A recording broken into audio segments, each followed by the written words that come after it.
तो mutual fund में 10,000 रुपये इन्वेस्ट करते हो, लेकिन उस फंड में तुम्हारा हिस्सा कितना है, ये कैसे डिसाइड होता है? उसके लिए फंड मैनेजर कुछ ऐसा करता है, वो क्या करता है, वो आपको इशू करता है शेयर्स, और म्यूचुअल फंड में उनको कहते हैं हम यूनिट्स। शुरू में इन यूनिट्स की वैल्यू होती है 10 रुपये, जिसको हम कहते हैं नोशनल वैल्यू।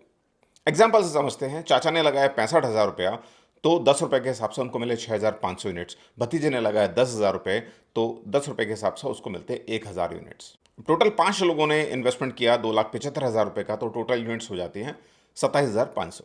अब फंड मैनेजर ने ये 2,75,000 रुपये 10 स्टॉक्स में इन्वेस्ट किए, और एक दिन में मान लीजिए उनकी वैल्यू 2,800 रुपया बढ़ गई है, लग गया लगभग 1% बढ़ गया। तो अब जो आपकी जो यूनिट्स हैं, जिसकी वैल्यू 10 रुपये थी, वो हो जाएगी 1% से बढ़कर 10 रुपया 10 पैसा, यानी कि 10.1 रुपीज़। अब ये जो 1% का इजाफा है, प्रॉफिट है, वो सभी इन्वेस्टर में डिस्ट्रीब्यूट हो जाएगा। चाचा ने लगाए थे 65,000 रुपये, उनके पास थी 6,500 यूनिट, तो उनकी जो वैल्यू हो जाएगी 6,500 इंटू 10.10, यानी कि लगभग 65,650 रुपये। और भतीजे के थे 1,000 यूनिट, तो उसके जो वैल्यू है वो बढ़ के हो जाएगी 10,100 रुपया। दोनों को सेम परसेंटेज का प्रॉफिट मिला, लेकिन एक्चुअल वैल्यू अलग अलग है, बिकॉज उन्होंने इन्वेस्टमेंट भी अलग अलग किया था।